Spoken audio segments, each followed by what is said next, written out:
Good morning, everyone. And I know that we're still waiting for the Adobe Connect. Sorry about that.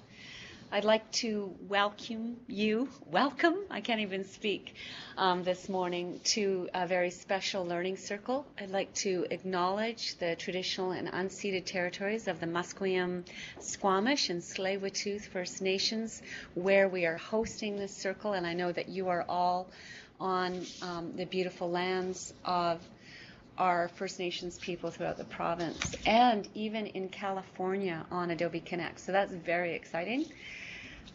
Today, we have my friend and mentor and every teacher, Gerry Oleman, and I know he's been a teacher for all of us.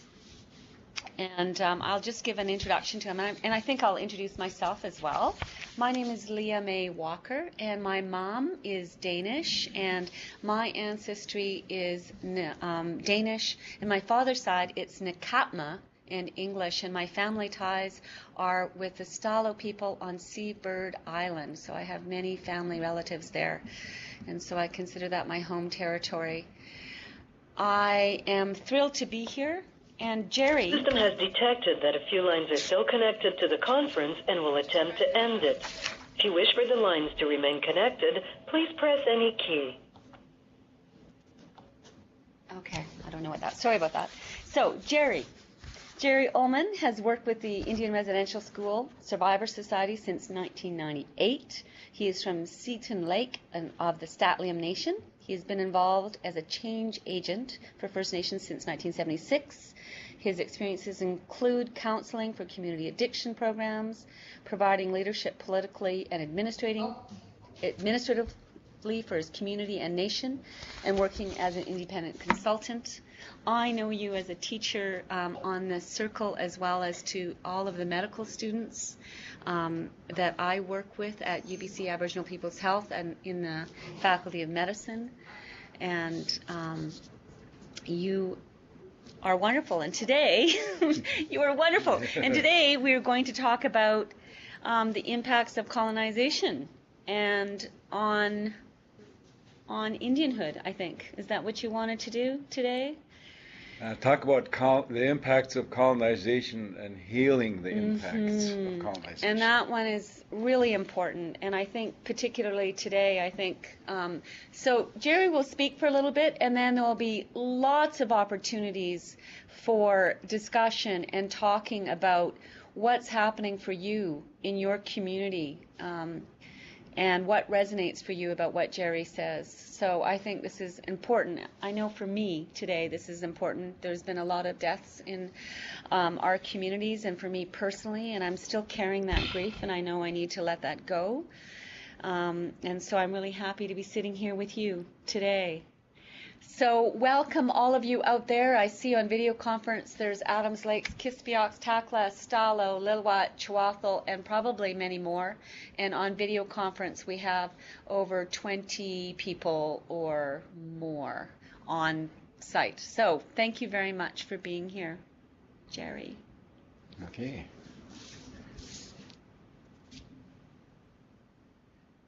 Good morning. It's just so good to be here with you today, and I'm thinking of you all over the province and also down in California and wherever you are. So good to be here to be part of this learning circle. So I've come here today to tell you what I've seen and what I've heard in my life, and understanding that eventually came to me of how we got to be where we are today as a people in this great land. But to start off, I'd just like to set myself, and I'm going to do just a brief little chant, just to prepare myself. Hey, hey, hey, hey,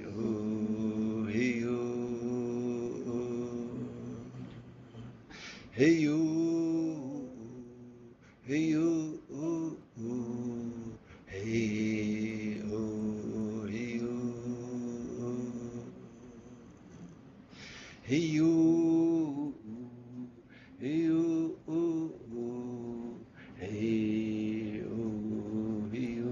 Pakasofty. Hey-oo, hey-oo, hey-oo, hey-oo. Yes. You know, I was thinking of this since they asked me what I'm going to come here to say.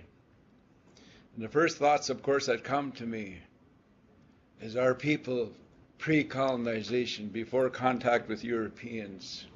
You know, the lives that we had before, you know, what I'll now say are are we still on? Oh, yeah.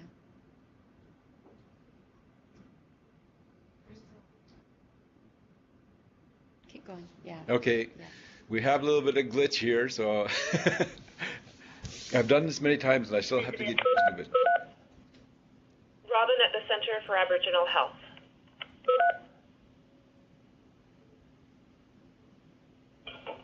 Yeah, we're still on. It's just. Are we still on? Oh, yeah.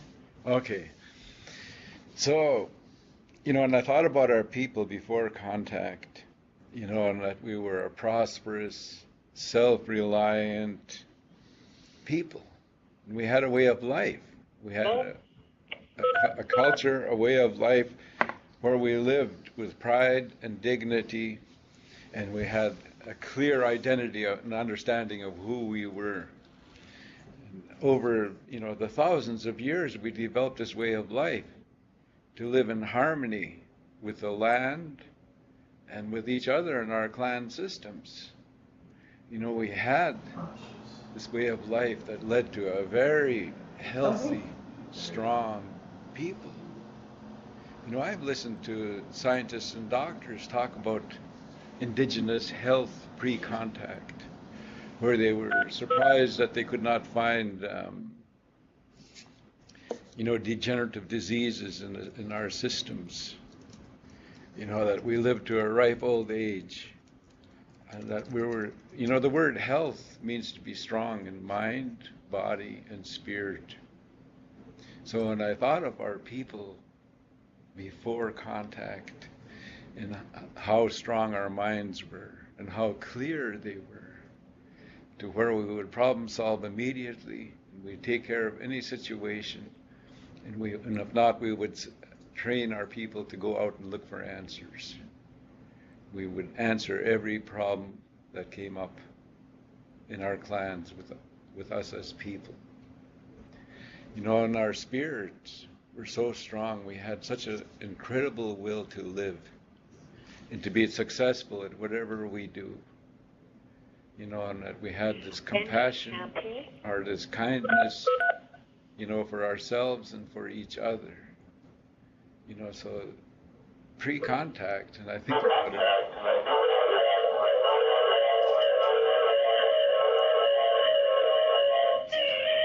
Hello?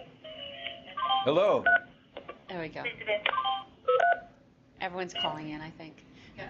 So those people that are calling in on teleconference, and sorry about that, can you all press your mute button, please? Thank you. Thanks.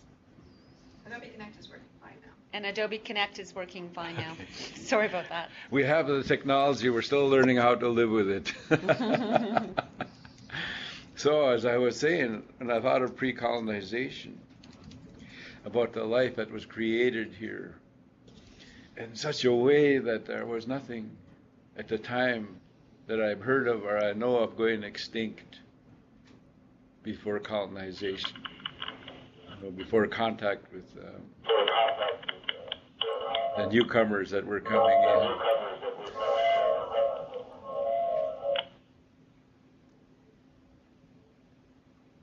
Okay, so I'm getting some sound interference here, and I'm having to adjust my train of thought. So when I thought of our people before contact and how healthy they were, which means to be strong or sound in mind, body, and spirit. Of course, that led, when we have healthy individuals, we have healthy families, and we have healthy clans that lived in harmony, that were taught to live in harmony with each other and with the land. Of course, we still had conflict with some of our neighbors. Some of the nations conflicted over resources. Because of all the conflict in the entire world, is because of resources or ideology, about beliefs. So after I thought of our people before, where we had this way of life with our language, with our ways of healing, of governance, we had a complete way of life that led us to be very healthy. Then I thought of contact, and I recently started to use the term that now we're encountering invasive species coming to North America. Today when we talk about invasive species, we're referring to a species that comes in and takes over. A lot of time people today will talk about invasive species, like milfoil weed in the lakes, or some species that come in that take over, that just literally take over and are hard to get rid of. So the ones that came here, the Europeans, I started to understand that they were in love with power. Totally in love with power, and I call it a sickness today. When you're in love with power, you'll do anything to gain power. You'll do anything to keep it. So, because I often wondered, how could people do what they have done? How can human beings do that to other human beings? So I started to say it was because of a sickness. And I call the sickness love of power. So when we became, the colonizers came, they fell in love. And they wanted what they saw here. And of course that's the land, the water, and everything on it. Because there's precious metals in our land. There's water, there's farmland, it's all here. And they wanted it. And colonization is all about taking control over people's lives and land. And when they'd seen us, they identified us as a problem. And they gave it a name, the Indian problem. We have a problem. And it's the Indians. One of my elders said we occupied the vast territories and we used the vast territories. We wandered the land, and that's what we lived off. Our territory was our garden. It was our drugstore, our medicines around the land. And that's where we lived there. We existed on vast areas of land as a people. So that's why we became a problem. Any human being that identifies a problem, they start to problem solving. They want to solve the problem. And that's what the colonization is.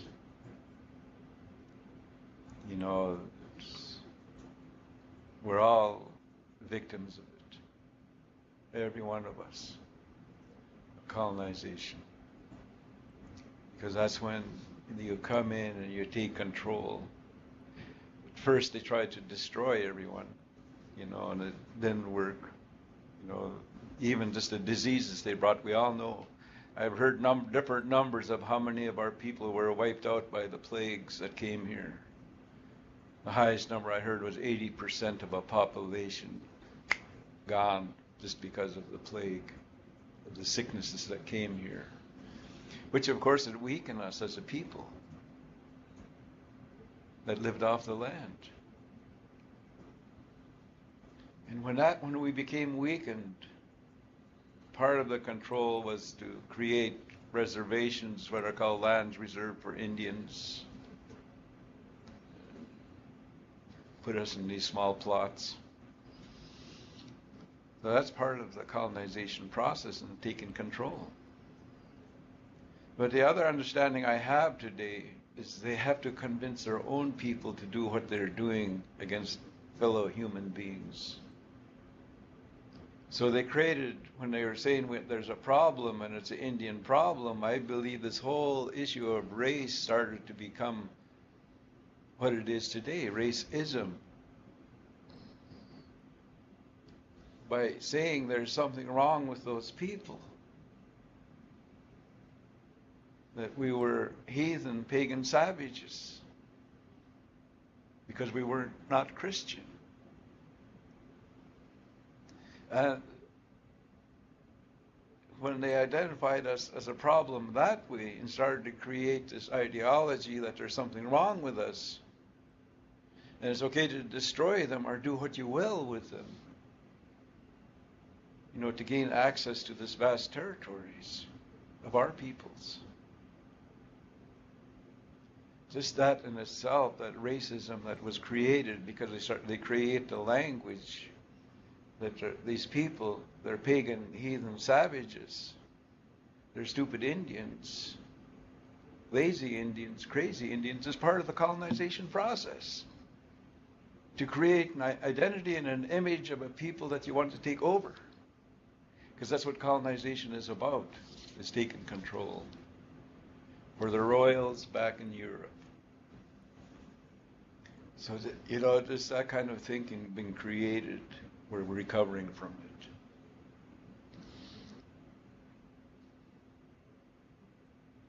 We lost control of our lives. We were told where to live and how to live through colonization.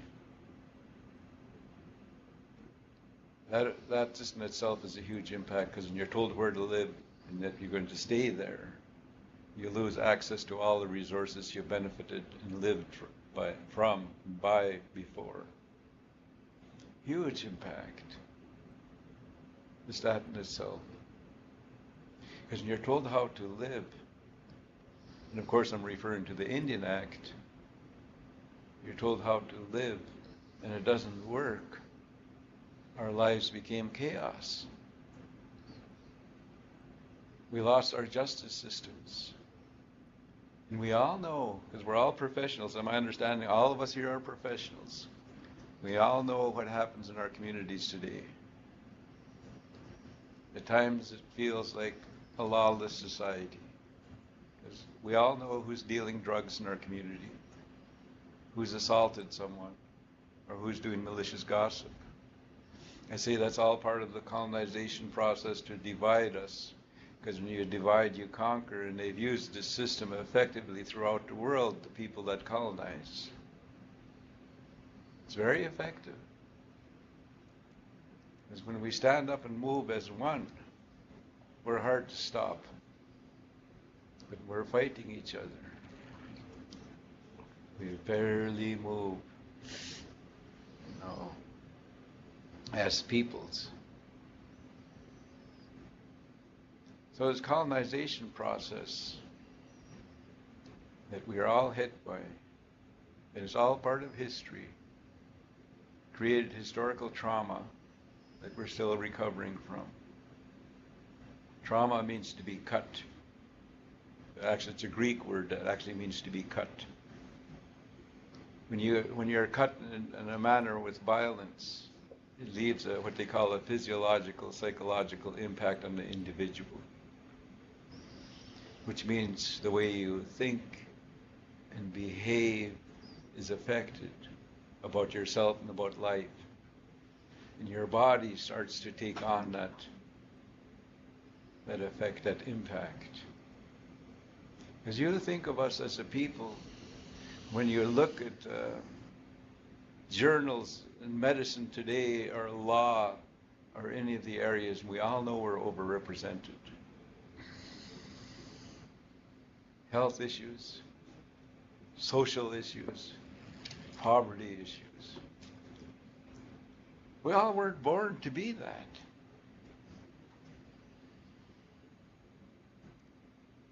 So this colonization process was let loose here, set loose, and it just washed over us. I tell people it's like we're hit by a tsunami. You know what happens? A tsunami hits, it flattens everything out and washes things away. And I believe, in the sense that ideology that came here called colonization washed over us, and we're still recovering from this. Just because of that, I know that we're strong people, because we survived it. We're here today. We're still here. So the trauma of racism, we need to address this, because it's a part of the colonization process. Because when you suffer from that, you develop what they call an inferiority complex. And you wait for people to tell you how to do it, when to do it. Anything in life, when I say it.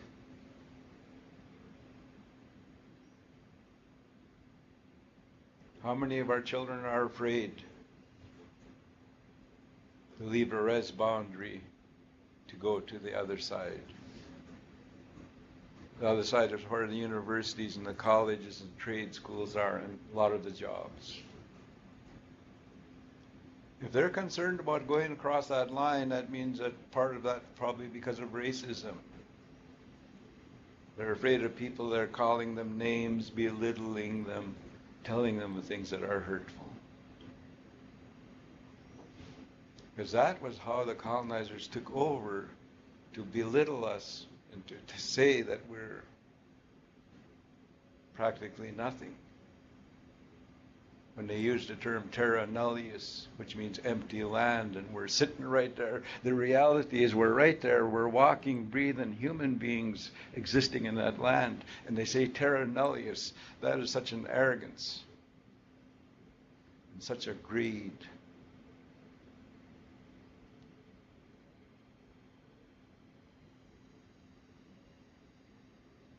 So the racism is one of the things that each of us need to deal with. You know, those colonizers that came here, I figured out, I'm talking about Britain, because those were our colonizers in Canada. You know, they were in love with power, and they want what they see. And I tried to figure out how could they do this. And I realized after a while they were colonized in the same manner by the Romans, the Germans, the Vikings, the Russians, the Celts. Their language was destroyed, just like they tried to destroy our language.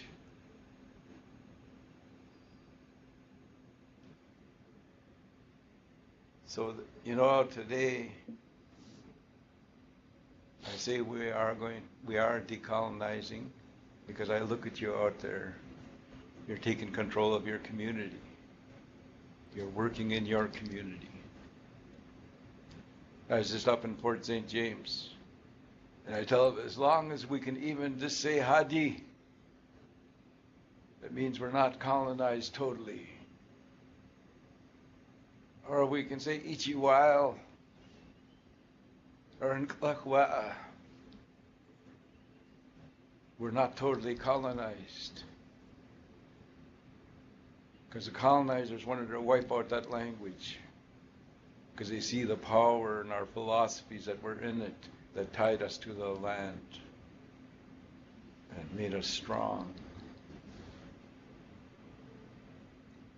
So we're in recovery right now. Wendy, happy? No, and I believe that the younger generations now are going to be hungry to decolonize. Are going to be hungry for ceremony and ritual that kept our people healthy. So we need to start to teach them. Now we're going to take control of our lives again, from what I say, from the cradle to the grave. We are going to do it as we used to. We're going to decolonize our diet. You know, when we were put on the land of the reservation, we lost access to all the moose and all the food. And we turned to what they call commodity food, flour. You know, the ones that we live on today that make us unhealthy, that lead to diabetes, that lead to heart disease, you know, like high blood pressure, low blood pressure, all the sicknesses, cancer. Because when we lived on a 300-mile diet, all our food come from 300 miles around us, we were healthy, strong individuals.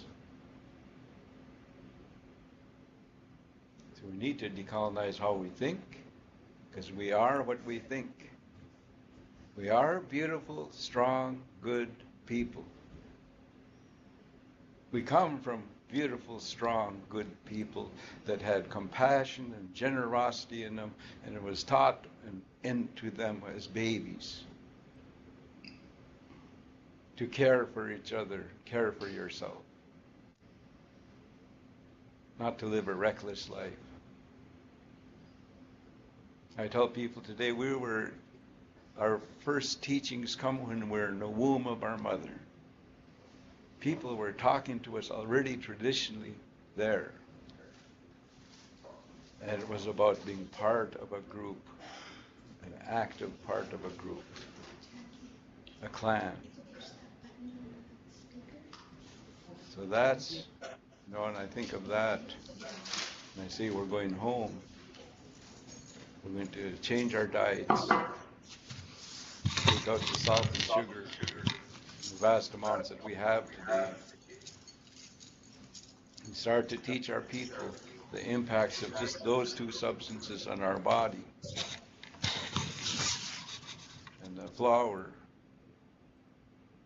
I believe today that more and more of us, our bodies are actually going to start decolonizing on behalf of us, because I'm now allergic to wheat. I can't eat wheat anymore, you know, so I tell people I'm decolonizing. You know, when I have wheat, I break out in hives and a rash. And I'm miserable. So no more wheat for Jerry, no more gluten. I cut down on salt and sugar for many years now, and I know I'm stronger because of it. I'm decolonizing the way I think. You know, if I'm hateful yet today, I'm hateful, and it's a taught behavior. The colonizers hate, and I'm just like the colonizer then, and I don't want to be like that. So I'm decolonizing my mind. For many years, I didn't feel worthy or I had rights to certain restaurants or certain places. Now, because I'm decolonizing, I can go wherever I want. Even if they don't want me there, I can still go there if I want to. As I start decolonizing my mind. My mind was colonized at one time. I'm waiting for people. I'm waiting for permission. So you decolonize your body by becoming healthy and strong. Have endurance, have strength, and teach your children that. So they'll be successful in life. And you have a strong mind. Used to wonder why my dad would make us go down to Lake Shahum in the morning. I couldn't understand when he says it's going to make you strong. Because when I go down there, I felt miserable. It's cold. Mm-hmm. You know. But he was developing our minds to be strong. Regardless of the climate, if it's too hot, too cold, whatever, when your mind is strong, you can endure. You don't fall apart when something happens, because your mind has been developed to be strong. And your mind is clear. There's no confusion about your identity. You embrace your identity. I embrace my identity today as Statlium and as Spanish. And recently, one of my cousins said we're part Irish too. I have no confusion about it. I accept it all. I don't deny any part of myself anymore. But I identify as statlium today. That's the strongest part in me. That's the biggest part of me. But to be healthy, I have to forgive the colonizers too, and that was a hard part for me.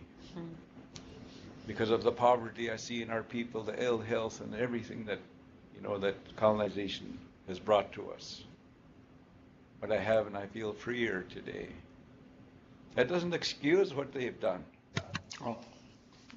It doesn't excuse it, it's a reason. Now, when we decolonize ourselves, we're going to heal. And when there's enough of us that heal, we're going to stand up and go for justice. And we can do it. We have such wonderful teachings on how to behave. One of my elders tell me, Jerry, each time someone steps on you, you make noise and they will not step on you again. And enough of us make noise, they're not going to step on us. But we need to learn to work together. Because the colonization process has separated us right in our own family, right in our own community. We need to become like in Musqueam, they say, Huinatsa. Let's become one. We're all one. Colonizers are happy when we fight each other. Because that means our plan is working.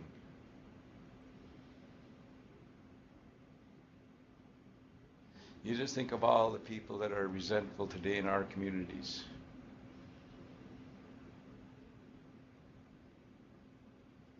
How many people have the excitement of I want to live, I want to be successful,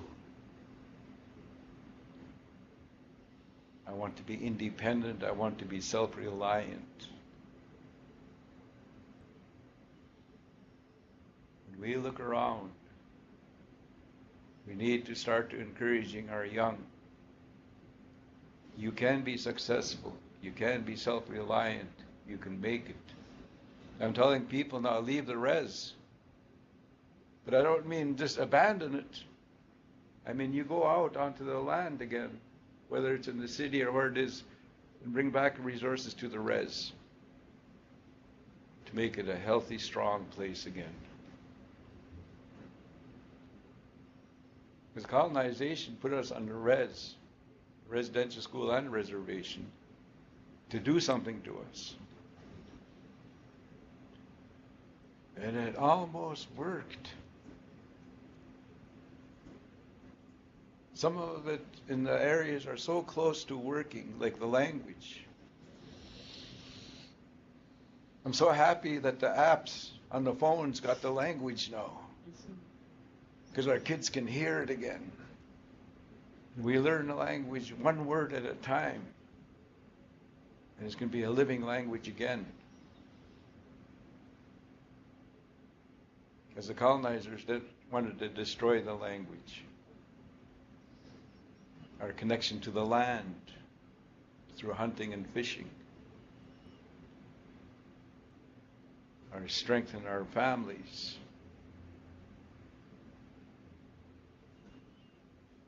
Almost worked, but it didn't. We're still here.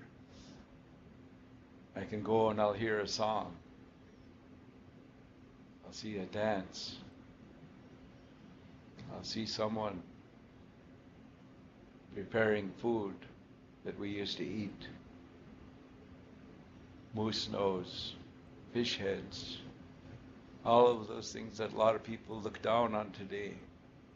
But we know how strong it made us, how good it tastes. We never wasted a thing. We're going home to that. I'm going home to that. I want to decolonize my body, my mind, and my spirit. And The more people I see, like the idle no more movement, I said that's part of decolonization. That's embracing our identity with pride and dignity. That's part of it. It's all a process. It's a step-by-step process. Because if we don't do those things, people are going to despair, not believe. They're going to feel there's no hope.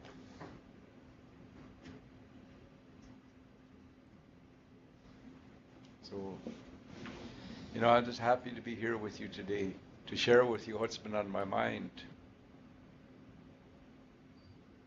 I always share my brother's dream. He says, Jerry, we won.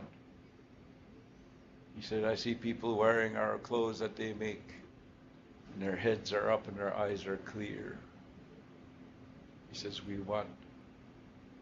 So I hang on to my brother's dream and know we're going to have victory again over colonization. I believe that today.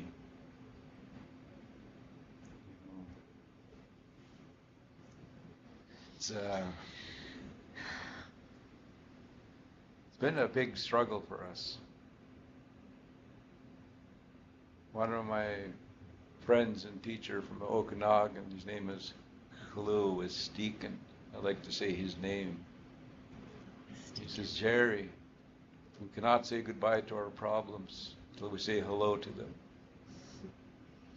So we must admit that we are all traumatized by colonization through racism, reservations, even religion traumatized many of our people, residential schools, and RCMP.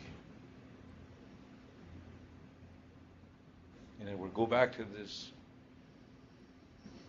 power of love and respect, not the love of power.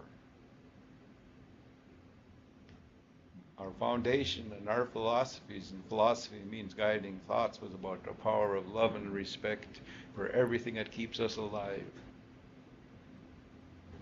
When we fall in love with power, it doesn't matter. People don't matter.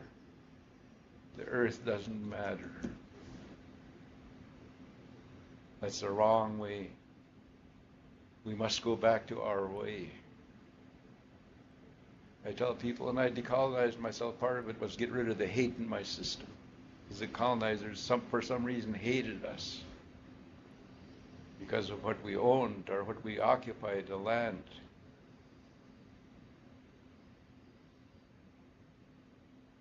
So there's many ways to decolonize. By listening today, going to ceremony to free yourself of negativity, helping people that need help, as I know all of you do out there already. I want to thank you for that, for answering the call to help our people. Because our people need help today. The right kind of help. Culturally relevant help. That means you.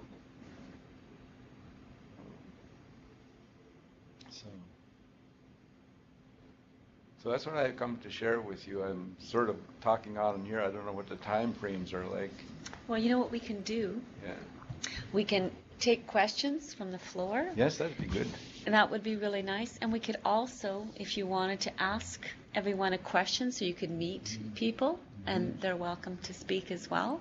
Sure. And if there are questions on Adobe Connect or teleconference, I'll moderate that as well. So you can type me your questions into Adobe Connect or on the chat line as well. So why don't we... Yes, do a Q&A. A Q&A. Yeah. Yeah. Can I have the first question? Yes. I guess so. You're the boss. No.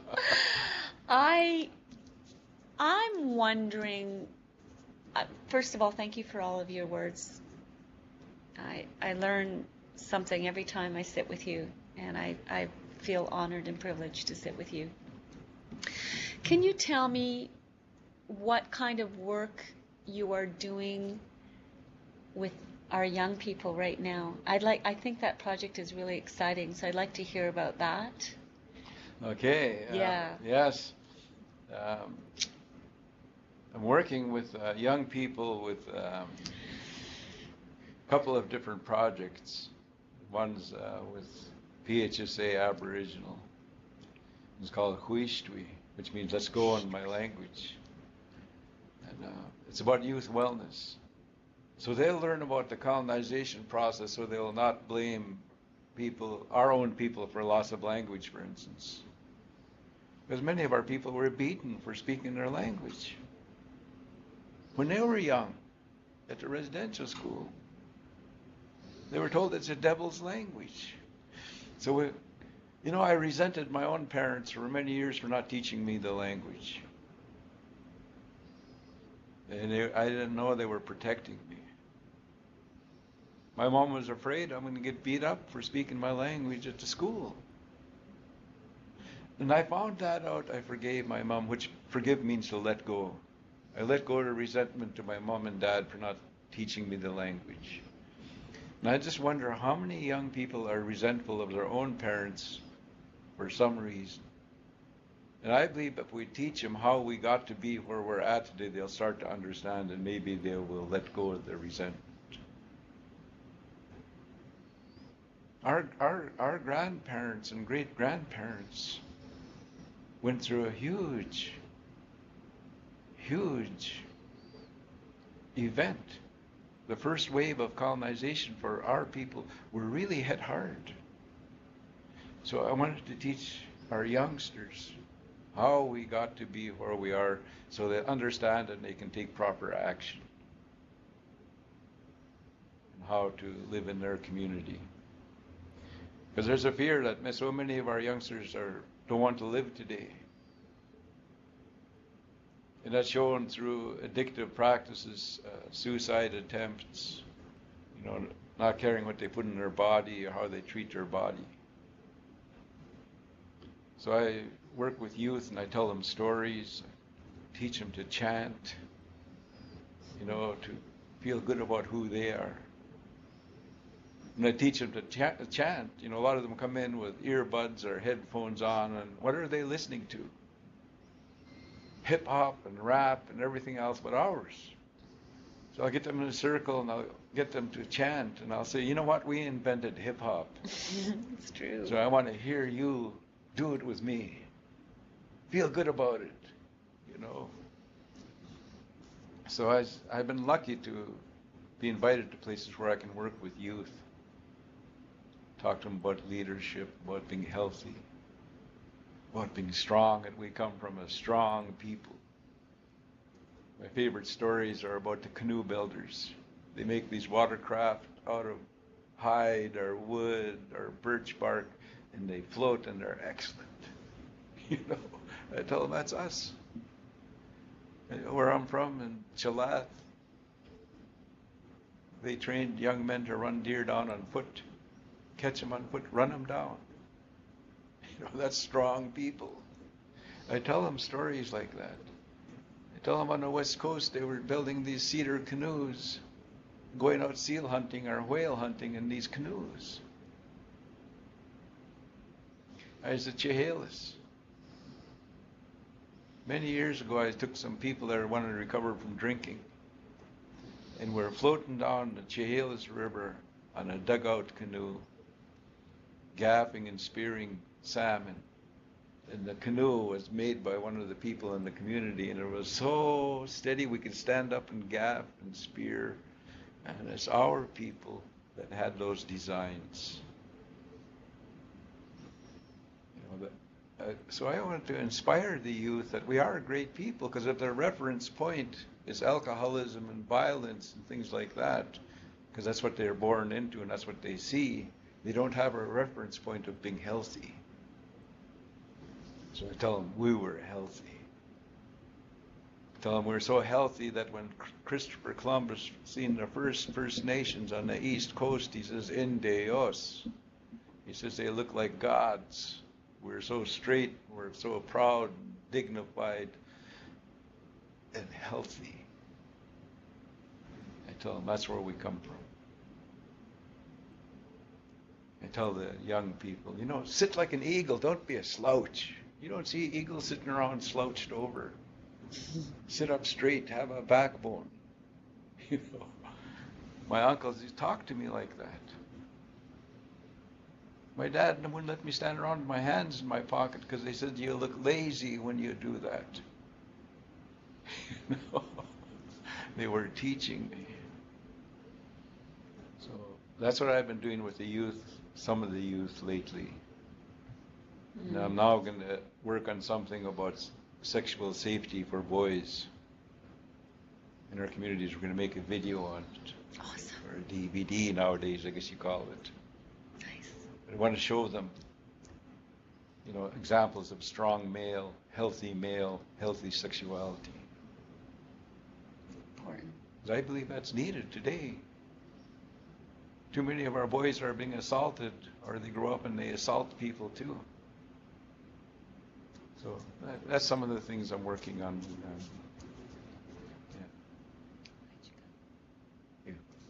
I have a question. Oh, Adams Lake. Let's go to the video first, and then I'll look on the video or the Adobe Connect for a question. Adams Lake, please ask.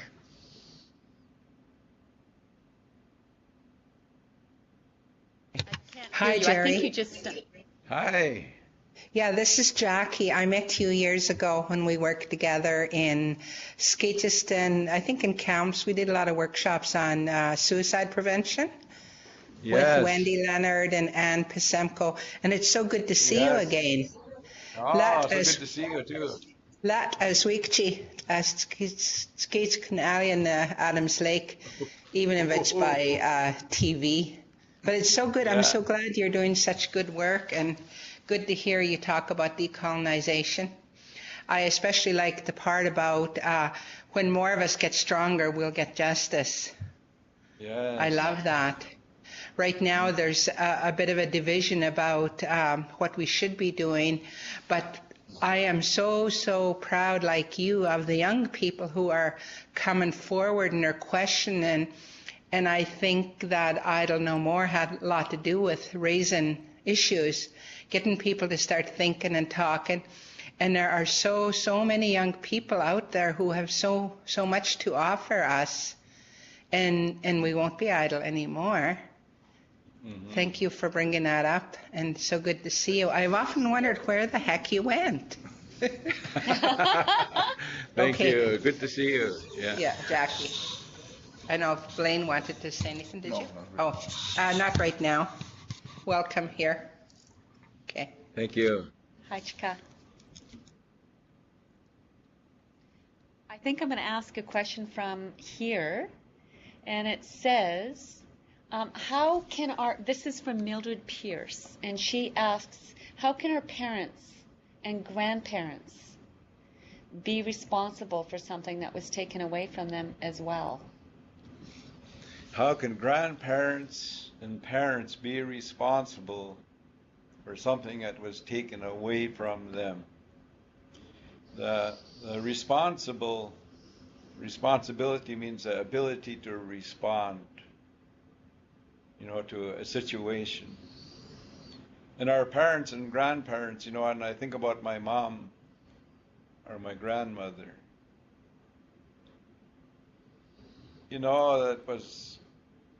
I never ever thought about my grandmother in regards to, say, for instance, the residential school system, which is part of colonization, because they wanted to take the Indian out of the child. I just felt so sorry about myself and so angry myself about my own residential school experience. I never thought about my grandmother's experience. But I was told eventually that my grandmother became an alcoholic after her children were taken. Now, how can we expect my grandmother to respond to that? I felt really sad for my granny and how big the impact of colonization was on her. She's seen the old way of life falling apart around her. That generation, she barely spoke English. It was broken English. That she had the pure language because she couldn't say ours. she'd say, son, get me the sissy, which is a scissor. So it was hard for her to respond other than she never gave up on me. Never. Never raised her voice to me. Never criticized me. Just loved me. That was her response.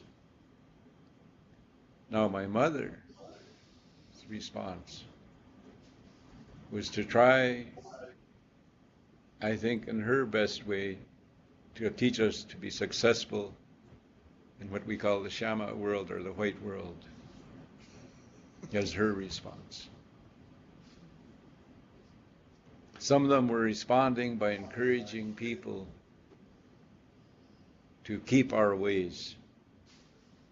And some were going the other way. They wanted to be successful in the white world. So the responses were different. But now I think we all need to respond just to be healthy, to be strong in mind, body, and spirit. Because when we are that way, we want to live every day and we want to be successful regardless of our situation. That's a response I believe we need today, to model healthy living to our children and our grandchildren. I have great-grandchildren today. To model that healthy living. You know, some of our teachings say, if you holler at people in rage, you shorten their life. If you use bad language on them, you shorten their life. We must teach that again. Oh, I hear some of the words that people use against each other, and it's just, violence is incredible. It creates a big negative response. It becomes a cycle. We know that. We're going to break the cycle. So that's how I see, like parents and grandparents, how they respond today is to be healthy, and to encourage and find ways to get forgiveness for the mistakes they made. And we must forgive them as well, which means let go of those mistakes. Like our moms, we're women with women's desires. We made women's mistakes, and our dads were the men with men's desires and needs, and they made mistakes too. But if they were clear-headed and they were taught right from the womb, the chances of making a mistake is not there. We must admit that we've all made mistakes. I drugged and drank for 14 years of my life. That was a mistake. If I dwell on that, I wouldn't be here sitting talking to you today. I rose above it. But don't get me wrong, I still feel sometimes I beat myself up over that. But I don't let it control my life anymore.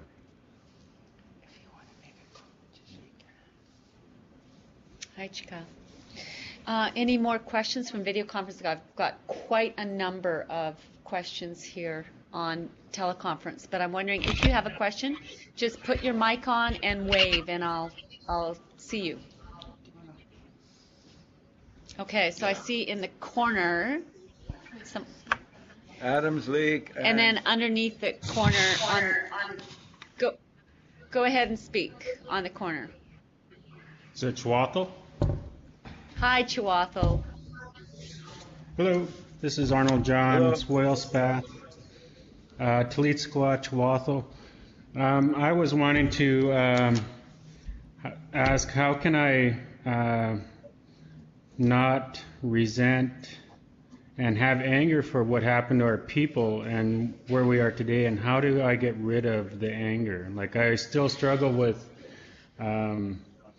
having to be assimilated into this world and deal with the ignorance of our oppressors and still trying to survive just day to day, and like bringing back our culture and just trying to not be so assimilated, but it's almost like it's walking a fine line in that part of my life. Good, that's a good question. Thank you. You know, that anger that the brother's talking about, you know, I believe we need to turn it into righteous anger. When it's that mean, bitter anger that we have, that hate, then we're just like the colonizer. When we have righteous anger, that means we know we have a right to be angry about this, and I'm going to make noise and I'm going to stop it. That's productive anger. Unproductive anger for me was when I hated so much I had ugly taste in my mouth. And I sleep grinding my teeth at night. You know, it immobilized me. But now I have an anger and it's righteous. I tell people today, if there's a good, healthy movement out there, I'd go out there and let myself be arrested. And I have in my past. I have been arrested for standing up for my rights. And that was a good anger. It was a healthy anger. Because that bitter anger, your relatives could see it in your eyes. And they're going to be angry like you are. They're going to be afraid of you, or they're going to be depressed. So we need to transform that anger into productive anger. And just let it be there when it's meant to be there instead of trying to be it 24/7. Because you're like, I believe that's why a lot of people get cancer today. Because of negativity, either fear, anger, or depressions in their system. So just you saying what you said today is part of the purification process. When you talk, you free yourself. Yuck with it. You free yourself, you let it go. Because that's the truth that comes out of you when you're angry. When you're angry about assimilation, for instance, you know, that means that we're letting go our way and we're going their way. So if you're going to be angry all the time, you're assimilated. Our old timers weren't like that. They'd say, free yourself. What's the matter with you? You're not doing anyone good by being angry all the time. Free yourself. Let it go. Scream. Let it out. You know, free yourself. You know, I get righteously angry. But because I let it out, now I can be angry when angry is supposed to be. Right now, my most important thing is healing myself and helping others to heal. When I was angry, you know, nothing was happening for Jerry's world other than my body started to fall apart. I was overweight. I had stomach ulcers, bad skin, no endurance and strength in me. Now that I've freed myself, and I understand today that everyone here today is not a colonizer. White guys my age, I'm starting to talk to them. And I'm talking to youngsters now, and I'm so full of hope because they get ashamed and angry when they hear what happened to us as a people because they've never been taught about us. The only thing they know is what the colonizers said, because the colonizers are a group of people that came over in 1492, 1592, 1692, 1800s in British Columbia. Those are the colonizers. Their descendants are privileged today, sure. But they don't carry that exact same attitude as a colonizer. Some of them really talk bad about us. I know that. They trash talk us. Just like we do with other people too. But my uncle say, what goes around comes around. You be careful. You know, I hang on to that teaching. And when I get angry, I want to get rid of it right away. Purify myself of anger. So when you go to talking healing circle, you're actually purifying your mind by letting go of those resentments and that anger. Sometimes you have to do it over and over again, just like any medicine, you have to use it over and over till it works. So that's how I've dealt with anger. The big part was forgiving, which means I let go. Not that I turn my cheek and say it's okay. No, I let it go. I don't carry it anymore. I refuse to carry it. As long as I did, I was tired. I was not well. So that's my approach, and that's my view on dealing with anger.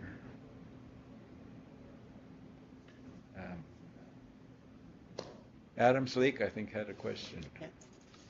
Thank you, Chihuahua. Thank you, Chihuahua. Chaychka Siyam.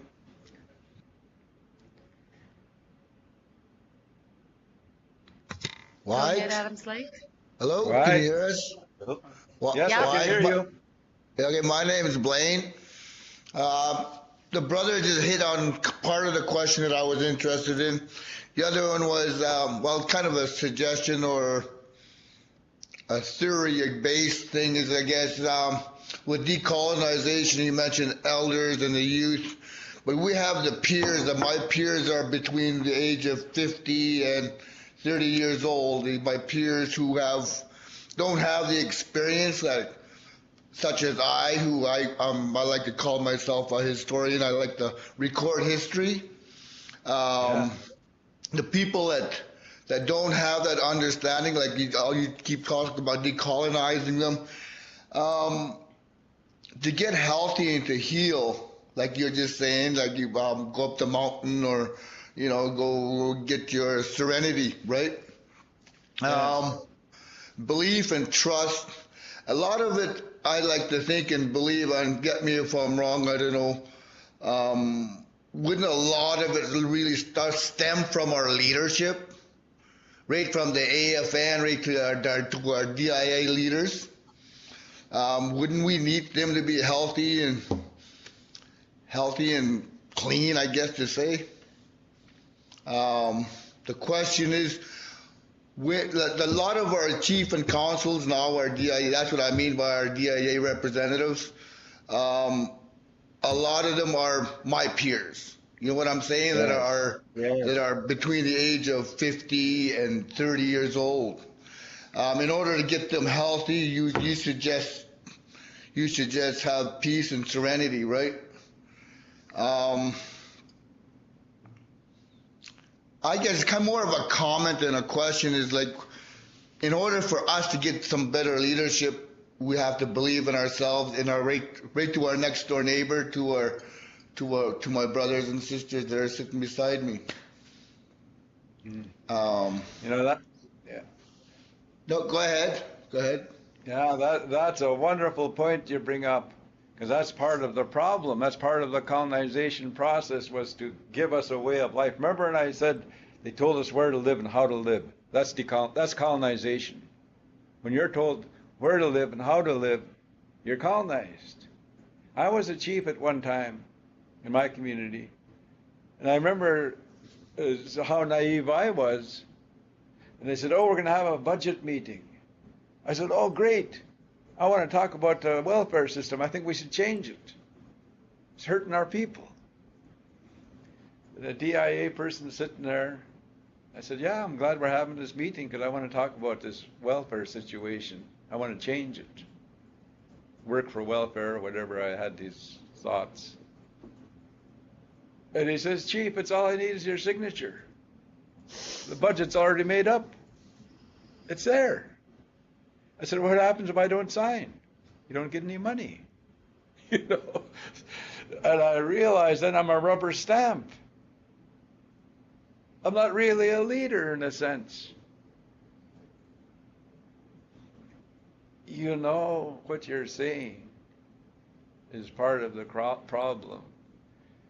But to change it, we all must become active participants and learn a method of how to govern again. Until we do that, I hear people saying, "Oh, the Indian Act has to change." But I don't hear people saying, "I have a system that will work, let's do this." The problem is looms so much in front of us because we have leadership now. We're a carbon copy of the white system. Heck, I listen to white politics and I get sickened at how they lie and how they tell lies and how they don't keep promises. And, I'm so disgusted with it, I never voted in it. And I don't vote in our own system that we have today that have been put on us. Until we start all talking together and saying, This is what we want in leadership. We want someone that's sober, clean, and we cannot question them because their values and morals are so good. Until we come to that point, we're just going to complain. We must actively participate in our communities. And the big thing that got disrupted was our families. Because even brothers and sisters fight each other now, uncles and nephews. Because we're colonized. They never used to. Heck, I remember my granny and them would get mad even if we stick game against one of our relatives. Our family, we don't want our families to fight each other. Because when we do that, our system collapses. So, to become one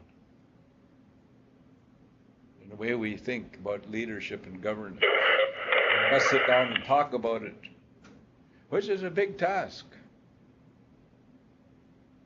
To get people to finally believe again, we are in control. We are going to make the decisions. We, the big we. As a chief can say, I. That system has hurt many of our wonderful individuals. I was hurt when I became chief.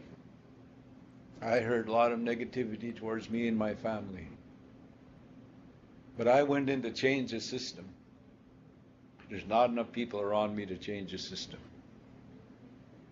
I tell people today it's like Jerry trying to run an 18-wheeler off in a Trans-Canada with a mountain bike.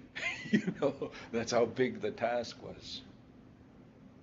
But if I'm saying to people now, I'm telling young people, if there's a bully, you all go stand beside the person that's bullied. You don't even have to say anything. Just go tell them, I'm with you, I believe in you, I'm here with you, and then the bully will leave them alone.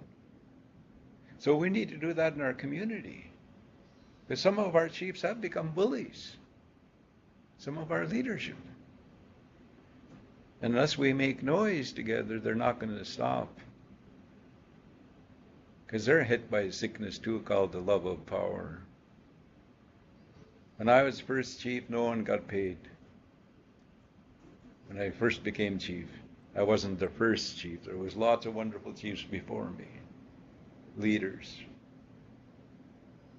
So we must, first off, accept and define what a leader is and what the duties and responsibilities of a leader are. Because today's system, it's just like we expect them to fix everything. I hear people saying to the chief, come and fix my door. You know, my siding fell off, get it fixed, otherwise I'm going to change you 2 or 4 years from now. That's a colonizer system. Doesn't work for us. So we must have great discussions and have great interest in changing our way of life. Complaining doesn't do it. I used to be king of the complainers. Somebody should do this, somebody should do that. Why doesn't somebody do think about the government or this and that? It wasn't until I realized I'm somebody that I actually started to be positive. And I quit complaining. And I think about my dad, he never complained. He's a doer. He says, let's go out and do it. You know? But that's a tough one, brother. That's a big one. And to do that, we must all become active participants, or a majority of at least. A mean, what they call the mean, a critical mean. Of us must sit down in a community and go from house to house and say, you know what, we need to change. For our own good, we need to change, and for the good of our children and our grandchildren and great-grandchildren, we need to change. If we can just agree that we need to change, then we can start creating the change, creating the system that will work for us. Then that will be truly decolonized. When we control, like I say, from the cradle to the grave, it's happening. 2 weeks ago, I done 2 traditional ceremonies, funeral ceremonies, in my territory. The specific request, I do not want a Christian ceremony when I leave. That's part of decolonization. But if they still love the Christianity, we still have to let them, because our people would do that. I respect Christians that are true Christians, sincere.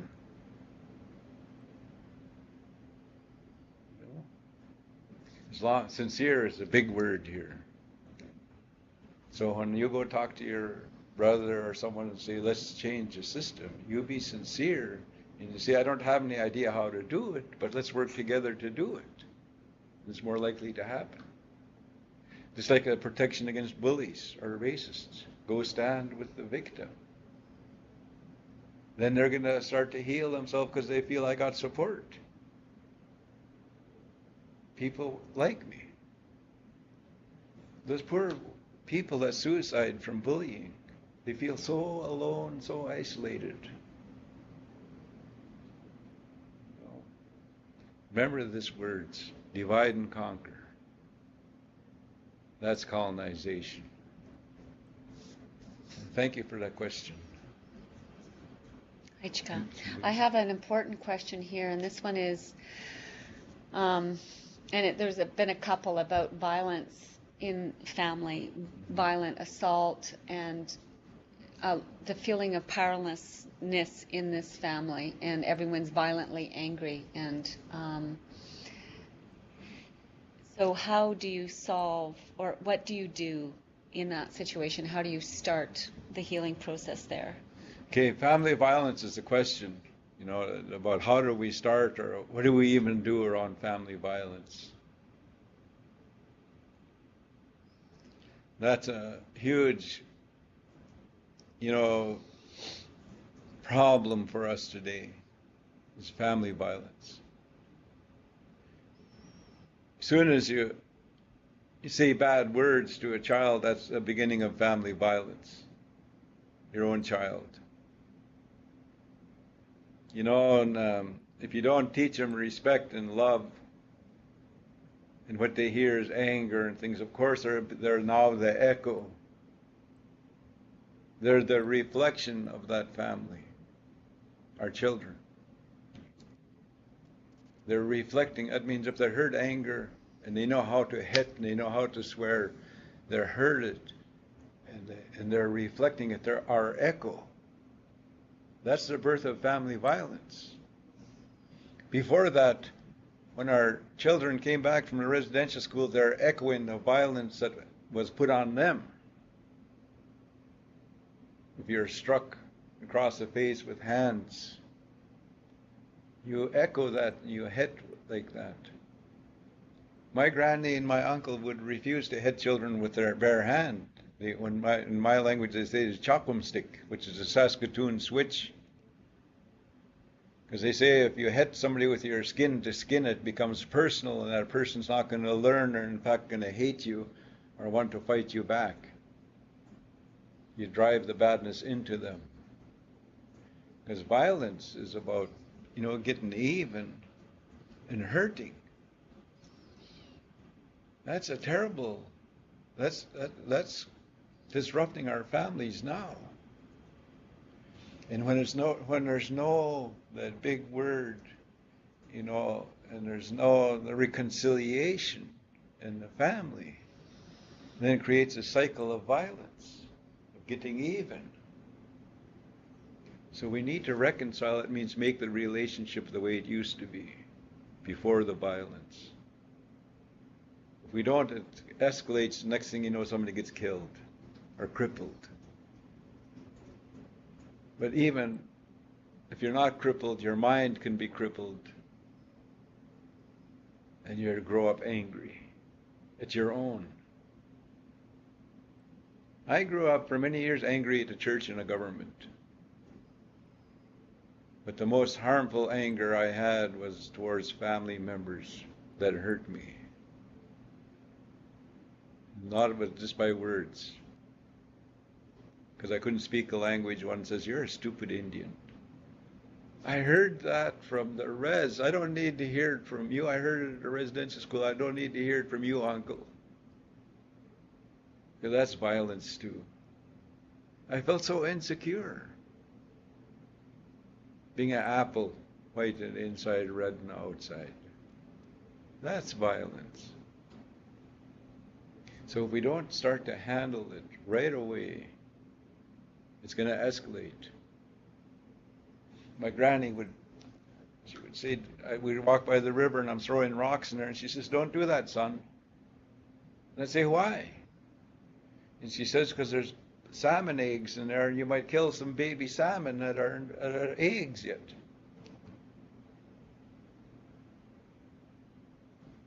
That's how much she was anti-violence against plants and salmon. And of course I thought, oh, my granny's superstitious. How am I going to hurt a salmon egg I can't even see in the river with a rock? And I was listening to a fisheries biologist talking about salmon eggs, and they're in the trays because we're doing salmonid enhancement because we wanted to get the sockeye salmon back the way it used to be before the loggers decimated the spawning channels, and there's overfishing and a commercial fishery out in the ocean. And he was saying these eggs are now at eye stage, and you look at the salmon eggs, you can see an eye looking out. He says they're very sensitive now, and he says just going like that, the clapping of your hands like that, the vibration would kill those salmon eggs. And I thought about my granny Shatit telling me not to throw rocks in the river because I might kill the salmon. My granny is totally nonviolent. So we teach it to our children to be nonviolent. We need to be nonviolent too. As soon as you swear at somebody, you're being violent, or you tell lies about them. And soon, if you don't stop that, the next step is hitting them. And that's a family violence. It comes from somewhere. So that's a big part of decolonization, is refusing to hurt each other as family. And I think also what you're saying, and maybe if it's a critical incident, then I think perhaps there's an urgent need for ceremony. Oh, to help the family violence. You have to do the reconciliation. Mm-hmm. The ceremonies, one time, because this happened before. It's not like it didn't happen before colonization. We did have family violence before. But I believe the shame feasts and all of the ceremonies and rituals we had would fix it, would stop the cycle most of the time. Everything's not black and white. That's one thing I've come to accept. Yeah. Thank you. Another question on here. There's many questions on here. Let's see. I guess I think you answered this. Thoughts about Aboriginal gangs that form with an anger and resentment towards one another. This is just another manifestation of our youth, right? That haven't. Well, the gangs is, it's a hunger to belong. Yeah. If we belong to something that's good, we're going to be good. If there's nothing to belong to, then we make up what we're going to belong to, right? Or we join something that exists. Heck, we had gangs at residential school and there was protection. We gathered as youth in residential school to protect ourselves not only from the priests and their brothers, but from the ones that we're living with, because we became violent with each other too. So gangs, I feel so bad about the violence that they're creating. I tell people today, I don't blame them, because no one taught them at their critical moment about nonviolence. We allow our children to see violence in the games, in the movies. So of course you're going to become, I hate to use that word, normalized. Violence has become normalized in our community. I've been to communities and I'd see somebody walk into a clinic bleeding from a knife wound and I'm in shock. And I would see community members treating it like an everyday thing. And I went, oh my, this is getting normalized. Heck, I remember it's come so far in such a short time because I'm not that old, I'm 64. But I remember as a child, we'd look at a picture of Frankenstein and we'd throw the magazine away. We're so afraid. Now the things that our children see, beheadings, all kinds of things, you know. You think they're not going to learn from that? You know, so we have a big responsibility to stop family violence.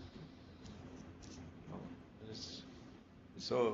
it's such a huge one.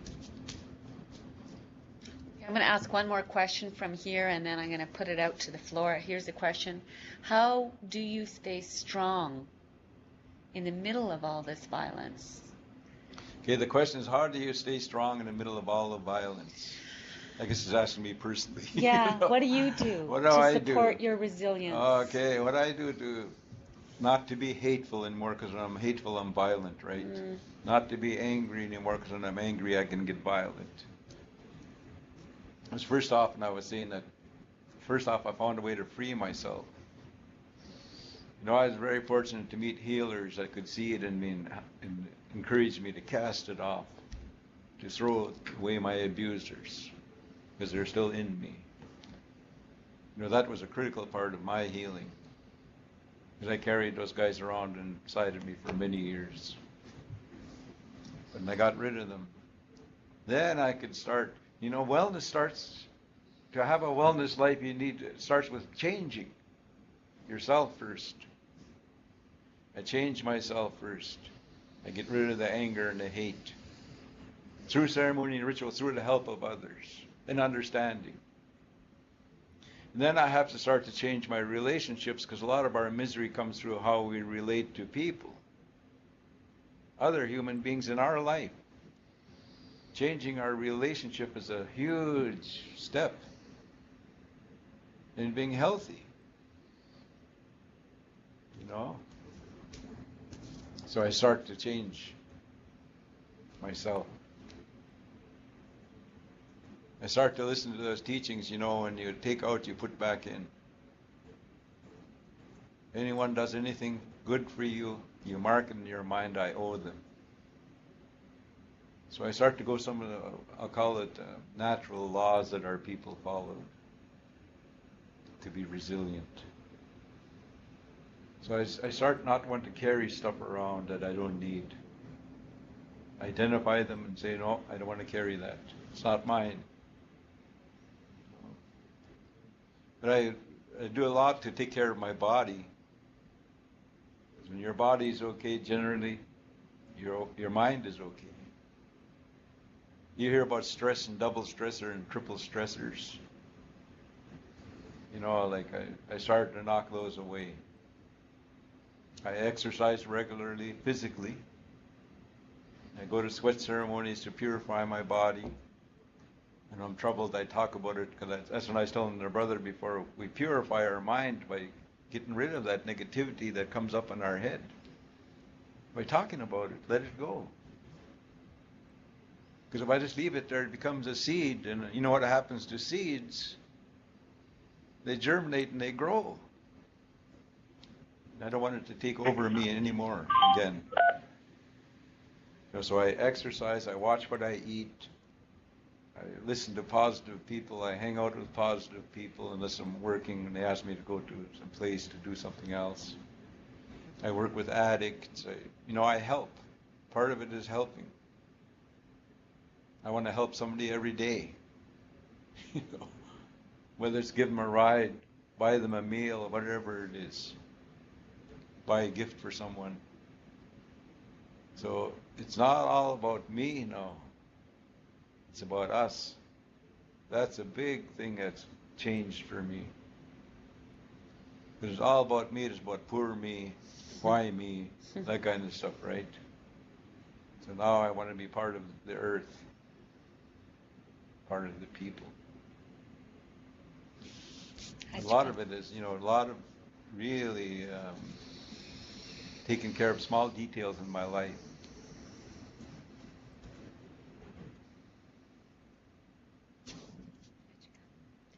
One more question from the floor, and then I think we're out of time. And if you have more questions after this, we can send them to Gerry via email, and he is he's definitely a computer literate elder. So he will answer your questions that way, and we will make sure that we get to him. So any more questions from the video conference floor? Or comments about what did you learn today? Or comments about what you learned? I'm always interested in that. Yeah. Can you guys hear me? Yes. Hey, I'm from Staler. Uh-huh. Thank you. Okay, my question is, how do you deal with people that are carrying all this anger about the violence in their life, etc., when it's like in hospice at a place when they're dying? I would just like to know how that is dealt with. If he has any perspective in regards to when people are dying and they have all this dysfunction in their family. Yes. Oh, sad. You know, thank you for that question, because I do go to hospitals and different places to talk to people when they are dying. And that's when I tell them, you know, that I'm there and that I can take it. But yet you must want to let it go, and the reasons. You know, so it's a time for them because they know that they're going to leave to free themselves. And I tell them, you know, anything that's negative in us is toxic. Like it's like a sliver. If you don't pull it out, it's going to get infested. It's going to get, you know, it's going to get poisoned. So we can take those out if you want. I always tell them when I go see them why I'm there and what I can do, but I'm not going to do it unless you want to. That's critical, I believe, for everyone, to give them that choice. For too often now, like I tell people, we've been helped to death. People tell us what to do and not to do, and that's a colonization process. So I'll go there and sit with them. And my questions are very simple. What's your biggest fear? What are you angry about? And what makes you depressed? And generally speaking, they're going to tell me right away. And I say, that's part of the healing process just by telling me. Because when people live in denial, you know, it's like you want to go, but you're held back. You know, so you get stuck. In our language, we say, pachosh, your head gets stuck. So do you want to become unstuck? You know, so. But I think that, you know, it's a time you can just be totally honest with them. And they'll be honest with you. And if they can free themselves of that, you know, it's much better for them. Because, you know, what we do with the living, where the anger comes from for that person or whatever it is, a negativity, you know, they're going to have to deal with it. But at the time in the hospice, we're only there for that person at the time to help them. Yeah. I don't know if that answers your question, but that's what I do. It helps a lot. Thank you. Thank you. Haichika. Thank you, everyone, for being here. Haichika Siem. All of you on video conference, on teleconference, and Adobe Connect. Gerry, you are a gift, and I truly appreciate all of your teachings for all of us. And we'll have Gerry on a circle again. So, and thank you all of you for all of your amazing work that you do with our people and our communities. It's really important, really important. And so stay resilient, take care of yourself. I'd also just want to tell you about a couple of other circles that are coming up.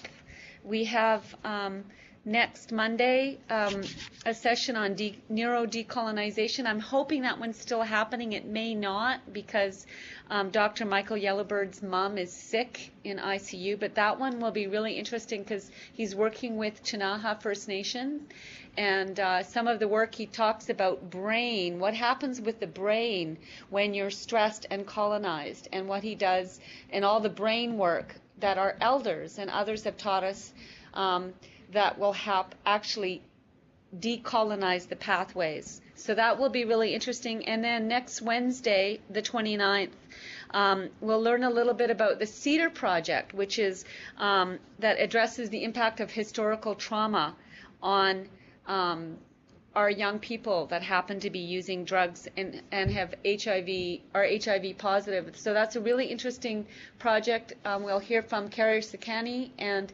the people in Splatcheen. I think Chief Wayne Christian will be on that circle. And then we'll also learn a little bit about the UBC Center of Excellence for Indigenous Health, and we hope to get your feedback with that. So, Haichika Osiem, thank you for being here, and I hope you have a beautiful day. Thank you so much, Gerry. Thank you. Good thing to say is each day I get stronger. That's one of my mantras. Each day I get stronger. Thank you. You guys have a good week.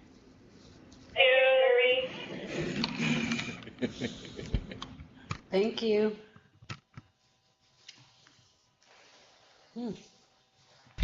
Thank you from Schwaffel. The Takla people are related to me. And Gukstach Guk from Adams Lake from Suckaltgain. Gukstach. I think it's cut off.